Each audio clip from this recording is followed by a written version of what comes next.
नमस्कार, सुप्रभात. मी श्वेता आणि तुम्ही पाहताय न्यूज 18 लोकमत. सकाळच्या बातम्यांमध्ये तुमचं स्वागत. आणि सुरुवातीला मोठी बातमी राजकीय वर्तुळातून. महाविकास आघाडी सरकार आणि राज्यपाल हे पुन्हा आमने-सामने आलेत.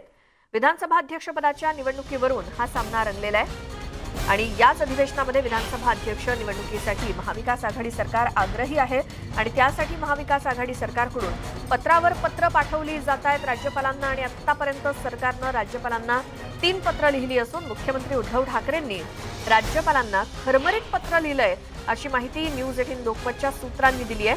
विधिमंडळातील कायद्याच्या घटनेनुसार आपल्या अधिकार कक्षेमध्ये ते किंवा अधिकार क्षेत्रामध्ये येत नाहीत. कायदे मंडळानं केलेले कायदे तपासण्याचा अधिकार राज्यपाल म्हणून तुम्हाला नसल्याचं या पत्रामध्ये लिहिलं गेलंय.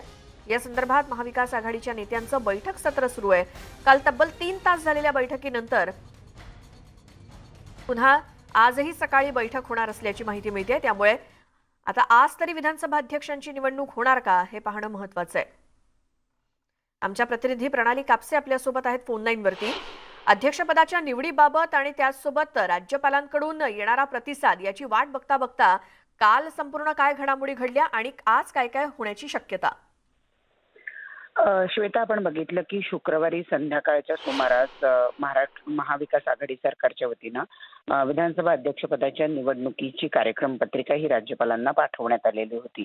दरम्यान रविवारी आपण बघितलं की महाविकास आघाडी सरकारचे 3 महत्वपूर्ण नेते, ज्याच्यामध्ये एकनाथ शिंदे, बाळासाहेब थोरात आणि छगन भुजबळ या 3ही मंत्र्यांनी राज्यपालांची भेट घेऊन या कार्यक्रम पत्रिकेवर सही करावी अशी विनंती त्यांना केली होती. पण त्याच वेळेला राज्यपालांनी हे स्पष्ट केलेलं होतं की त्यांना कायदेशीर काही बाबी यांची चाचपणी करायची आहे आणि त्यासाठी त्यांना वेळ हवाय आणि ते सल्ला घेणार आहे. काल दिवसभरामध्ये सुद्धा आपण जर बघितलं तर 2 स्मरणपत्र ही राज्य शासनाच्या वतीनं राज्यपालांना पाठवण्यात आलेली होती. आणि त्यानंतर दरम्यानच्या काळामध्ये राज्यपालांकडून सुद्धा एक पत्र महाविकास आघाडी सरकारला पाठवण्यात आलेलं होतं. त्याच्यामध्ये त्यांनी असं लिहिलेलं होतं की जो काही बदल विधानसभा अध्यक्षपदाची निवडणुकीच्या पद्धतीमध्ये करण्यात आलेला आहे हा असंवैधानिक आहे असं मत राज्यपालांनी नोंदवलेलं होतं. आणि त्यानंतर सुद्धा राज्यपालांना विनंती करणारे एक पत्र हे महाविकास आघाडी सरकारकडनं पाठवण्यात आलेलं होतं. तरी सुद्धा उशिरा रात्रीपर्यंत म्हणजे साधारण 8-9 वाजेपर्यंत सुद्धा राज्यपालांच्या वतीनं कुठलंही उत्तर या कार्यक्रम पत्रिकेवर आलेलं नसल्यामुळे सूत्रांनी दिलेल्या माहितीनुसार मुख्यमंत्र्यांनी स्वतः आता राज्यपालांना एक पत्र पाठवलेलं आहे. ज्या पत्रामध्ये हे खरं तर पत्र हे जरासं खरमरीत आहे. आतापर्यंत महाविकास आघाडी सरकार आणि राज्यपाल यांच्यामध्ये जो काही बेबनाव होता तो बेबनाव पुन्हा एकदा उघडकीस आणणारं हे एक पत्र मुख्यमंत्र्यांनी पाठवल्याचं कळतंय. ज्या पत्रामध्ये त्यांनी असं लिहिलेलं आहे की जी काही कायदेशीर बाब पडताळून पाहतो असं तुम्ही सांगितलेलं तसा कुठलाही अधिकार हा राज्यपालांना नाही. राज्यपालांनी ते पत्र तपासून पाहणं किंवा कायदेशीर बाबींची चाचपणी करण्याच्या उद्योगात पडू नये असं सुद्धा या पत्रामध्ये लिहिलं असल्याची माहिती मिळते आहे. त्यामुळे पुन्हा एकदा महाविकास आघाडी सरकार आणि राज्यपाल यांच्यामधला वाद उघडकीस आलेला आहे. त्यामुळे आज आम्ही राज्यपालांना या संदर्भातली जी काही माहिती आहे ती कळवलेली आहे असं सांगत विधानसभा अध्यक्षपदाची निवडणूक घेण्याचा विचार महाविकास आघाडी सरकार करत आहे. आणि काही तज्ज्ञांच्या मते न्यूज 18 लोकमतनी घेतलेली तज्ज्ञांच्या कडनं जी माहिती आहे त्यानुसार ही निवडणूक जर घेतली गेली तरी ती वैध ठरणार आहे. परंतु मुद्दा पुन्हा पेचप्रसंग असा निर्माण होतो की राज्यपाल किंवा विरोधक यांच्या वतीनं असं सांगण्यात येत आहे की काही आमदारांना मतदानाच्या अधिकारापासून वंचित ठेवून ही निवडणूक घेणं ही असंवैधानिक ठरू शकते. त्या संदर्भात ते जर अशी काही निवडणूक झाली तर ते न्यायालयामध्ये सुद्धा जाऊ शकतात.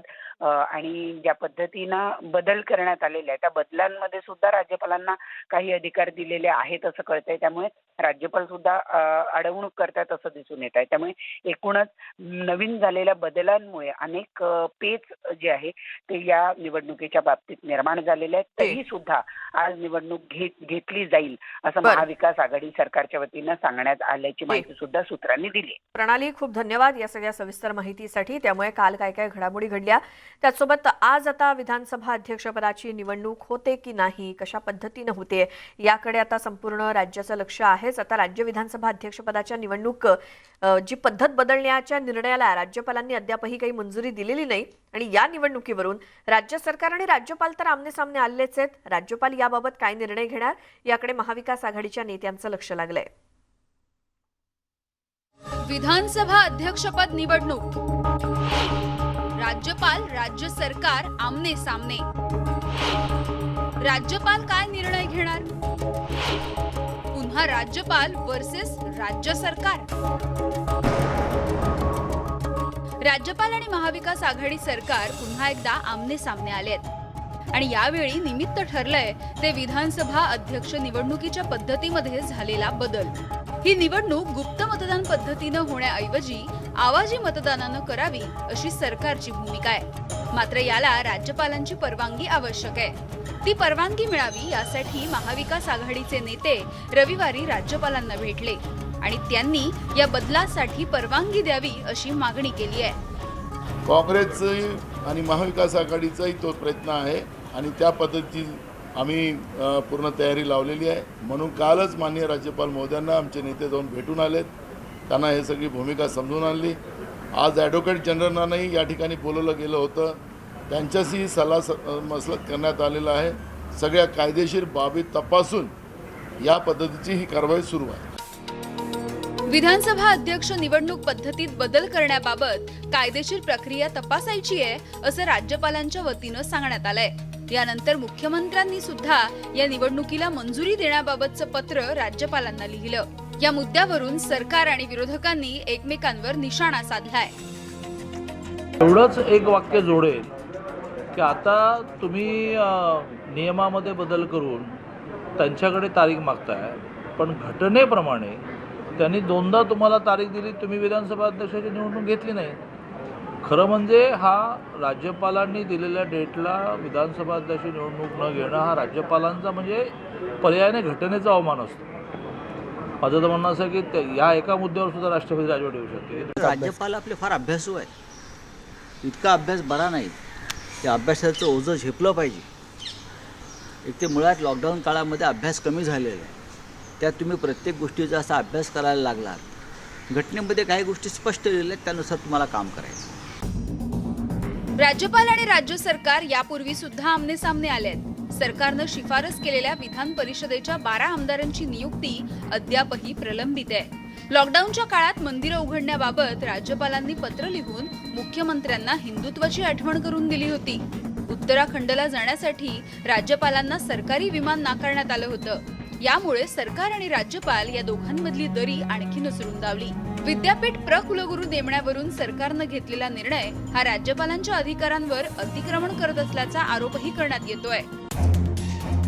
आता विधानसभा अध्यक्षपदाच्या निवडणुकीवरून राज्यपाल आणि महाविकास आघाडी सरकार आमने सामने येण्याची शक्यता आहे. सरकारनं 28 डिसेंबरला अध्यक्षपदाची निवडणूक घेण्याची तयारी केली आहे. पण आता हा चेंडू राज्यपालांच्या कोर्टात आहे. त्यामुळे आता राज्यपाल नेमका काय निर्णय घेतात हे पाहणं महत्त्वाचं आहे. स्वाती लोखंडेसह bureau report, news 18 Lokmat, Mumbai.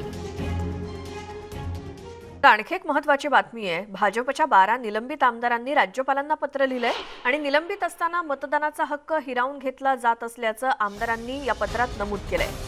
मतदान करणं हा संवैधानिक अधिकार असल्याचं आमदारांनी पत्रात म्हटलंय. त्याचसोबत अध्यक्षपद निवडणूक झाली तर आमचा मतदानाचा अधिकार अबाधित ठेवा अशी मागणी सुद्धा त्यांनी या पत्राद्वारे राज्यपालांना केली आहे.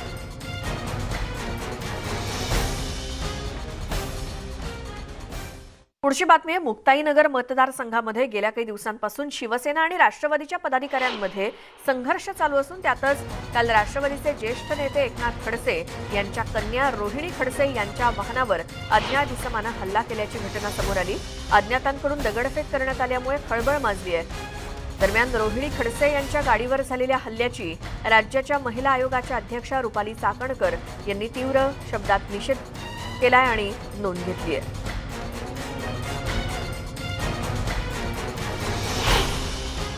रोहिणीताई खडसे यांच्या गाडीवरती प्राणघातक हल्ला झाला. यामध्ये रोहिणीताई खडसे सुखरूप आहेत. माझं त्यांच्याशी थोड्या वेळापूर्वीच बोलणं झालं. पण आपल्या मतदारसंघामध्ये सक्षमपणे काम करणाऱ्या एका महिलेवरती जेव्हा अशा भ्याडपणाने हल्ला होतो त्याचा मी जाहीर निषेध करते. वैचारिक पातळी सोडून असे हल्ले करणारे कोणीही असो त्यांची गैर केली जाणार नाही. जळगावचे पोलीस अधीक्षक प्रवीणजी मुंडे यांच्याशी फोनवरून संवाद साधत आम्ही राज्य महिला आयोगाच्या वतीनं त्यांना निर्देश दिलेले आहेत की त्यांनी रोहिणीताई खडसे यांना पोलीस संरक्षण तर द्यावंच, पण त्यांच्या गाडीवरती ज्यांनी कोणी हल्ले केले त्याचा तातडीने तपास करून या आरोपींवरती कडक कारवाई करावी. तर मुक्ताईनगर या ठिकाणी रोहिणी खडसे यांच्या गाडीवरती काल संध्याकाळच्या वेळी एका अज्ञात इसमानं हल्ला केल्याची घटना समोर आली. खळबळ माजली या घटनेमुळे आणि रोहिणी खडसे यांच्या गाडीवरती झालेल्या हल्ल्याची दखल राज्याच्या महिला आयोगाच्या अध्यक्षा रुपाली चाकणकर यांनी घेतली आणि त्यांनी निषेध सुद्धा केलेला आहे. आमचे प्रतिनिधी इम्तियाज अहमद जळगावहून आपल्यासोबत फोन लाईनवरती आहेत. इम्तियाज, कोणत्या वेळी हा हल्ला झाला, कोण होते हल्लेखोर, काही कळलंय का? आणि त्यानंतर रोहिणी खडसे यांना काही इजा झाली नाही ना? मॅम, ही घटना रात्रीची घटना आहे. ही रोहिणी खडसे हे एक लग्नाचे हळदीचे कार्यक्रमातून घरी परत असताना मानगाव या फाटेजवळ अज्ञात व्यक्तीने त्यांच्या गाडीवरती हल्ला केलेला आहे. रॉड होतं त्यांच्या हातामध्ये आणि 3-4 लोक गाडीवरती आले होते असं सांगण्यात येत आहे. आणि यामध्ये थोडक्यात रोहिणी खडसे हे त्यांना कोणत्याही प्रकारची इजा झालेली नाही आहे, परंतु ते खूप घाबरलेले आहे. या घटनेची माहिती मिळताच एकनाथराव खडसे आणि जिल्हा पोलीस अधिकारी हे घटनास्थळी पोहोचून त्यांच्या घरी पोहोचले आणि त्यांची विचारपूस केलेली आहे. कोणी मारलं, काय मारलं, कसं मारलं, हे विचारपूस केल्यानंतर आज सकाळी याचे काय पश्चात उमटतं हे आपल्याला सकाळी पाहायला मिळतील. जी इम्तियाज, धन्यवाद या सगळ्या माहितीसाठी.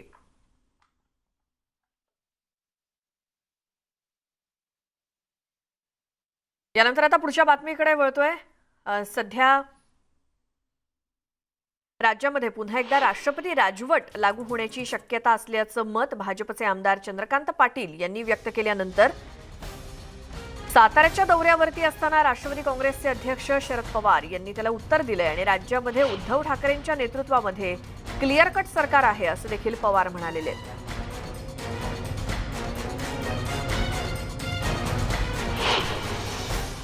त्यांना माझ्या शुभेच्छा आहेत. असं आहे की आज राज्यामध्ये विधिमंडळामध्ये उद्धव ठाकरे यांच्या नेतृत्वाखाली क्लिअर कट मेजॉरिटी आहे आणि असं असताना राज्यात स्थिर सरकार द्यायला उद्धव ठाकरे आणि त्यांचे सहकारी यशस्वी झाले. त्यामुळे जे अस्वस्थ आहेत ते लोक अशा प्रकारची विधानं करत असतात. त्यांनी यापूर्वीसुद्धा विधानं ही केली, त्याची नोंद महाराष्ट्रात सामान्य लोक घेत नाहीत, त्याचा काही परिणाम होत नाही. सिंधुदुर्ग जिल्हा बँक निवडणुकीमध्ये शिवसैनिकावरती हल्ला केल्याप्रकरणी भाजपचे आमदार नितेश राणे अडचणीत आलेत. आमदार नितेश राणे यांनी अटकपूर्व जामिनासाठी जिल्हा सत्र न्यायालयामध्ये अर्ज दाखल केलेला आहे आणि यावरती आज सुनावणी होणार आहे. हे सर्व सुरू असताना नितेश राणे गायब झाले असल्याची चर्चा राज्यामध्ये रंगली होती. मात्र काल रात्री राणे पिता पुत्र अचानक गोवा विमानतळावरती दाखल झाल्यानंतर सर्वच चर्चांना पूर्णविराम मिळाला. भाजपच्या जिल्हा कार्यकारिणीच्या बैठकीला राणे पिता पुत्र उपस्थित राहण्याची शक्यता आहे.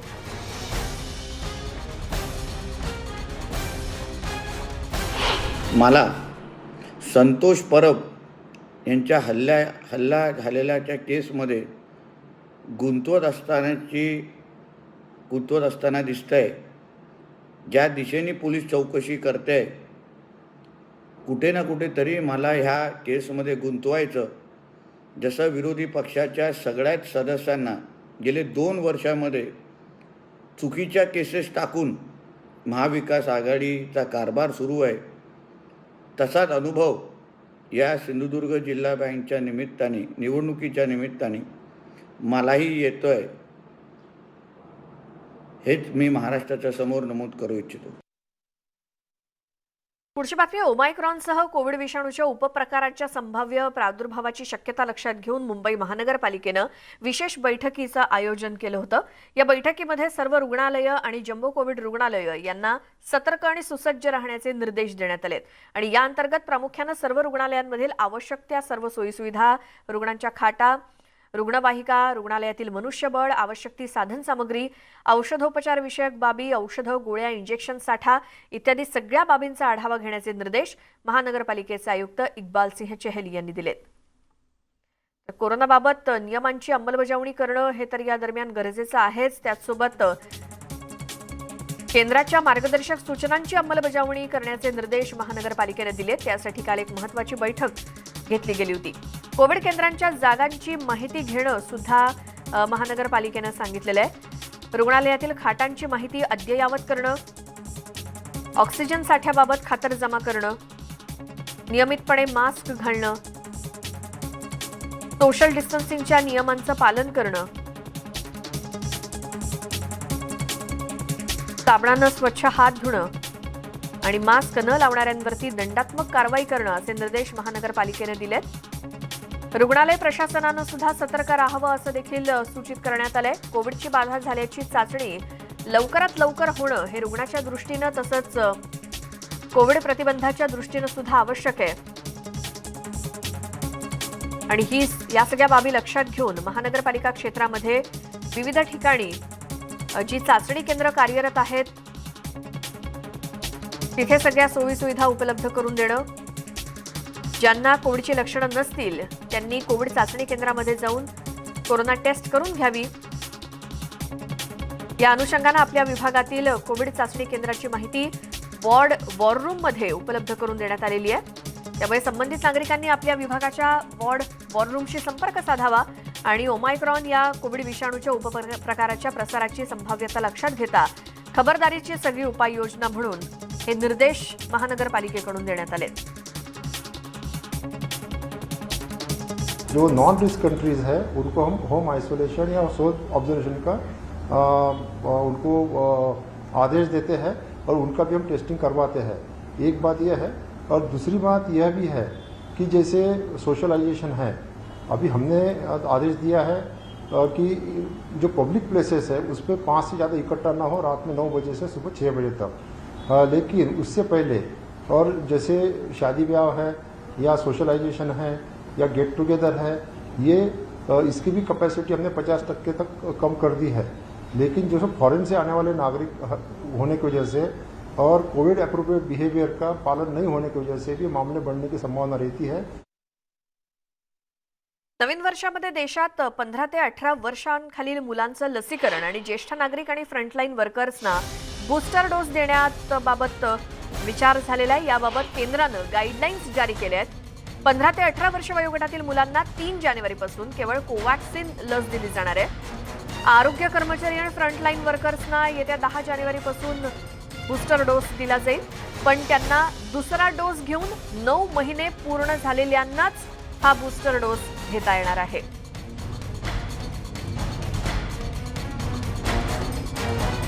तीन जानेवारीपासून लहान मुलांच्या लसीकरणाला सुरुवात होईल आणि जे ज्येष्ठ नागरिक आहेत किंवा फ्रंटलाईन वर्कर्स, आरोग्य कर्मचारी आहेत त्यांना बूस्टर डोस दिला जाणार आहे.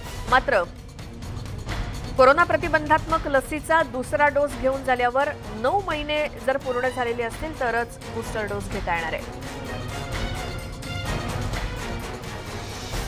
इतरही घडामोडी पाहणार आहोत एका छोट्याशा ब्रेक नंतर. तुम्ही पाहत राहा सकाळच्या बातम्या.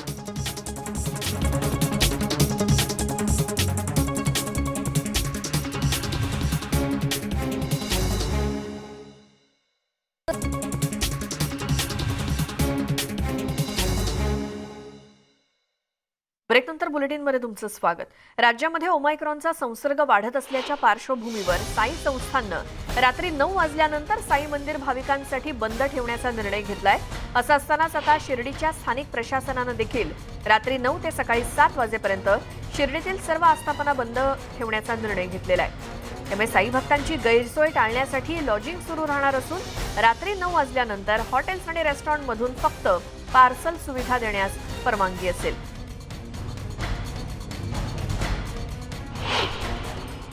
नवीन वर्षाच्या पार्श्वभूमीवर शहरामध्ये भाविकांची गर्दी वाढते आणि त्याचबरोबर ओमिक्रॉनचा धोका देखील वाढलेला आहे. या पार्श्वभूमीवर माझं प्रांताधिकारी महोदयांशी बोलणं झालं आणि त्यांनी सांगितल्याप्रमाणे सकाळी 6 ते संध्याकाळी 9 पर्यंत आस्थापना सुरू राहतील. रात्री 9 नंतर संपूर्ण आस्थापना बंद राहतील आणि 9 नंतर जे हॉटेल्स आणि रेस्टॉरंट्स आहेत यांना पार्सल सुविधा चालू ठेवता येतील. मात्र त्यांनी काळजी घ्यायची की आपल्या हॉटेल किंवा रेस्टॉरंटमध्ये 5 पेक्षा जास्त व्यक्तींची गर्दी होऊ नये, अशा पद्धतीचे आदेश आहेत. माझं सर्व साई भक्तांना आव्हान हेच आहे की प्रत्येकाने कोविड नियमांचं पालन करावं, गर्दी करू नये, मास्क वापरावा, सॅनिटायझरचा वापर करावा आणि कोविडचा धोका जास्तीत जास्त टाळावा.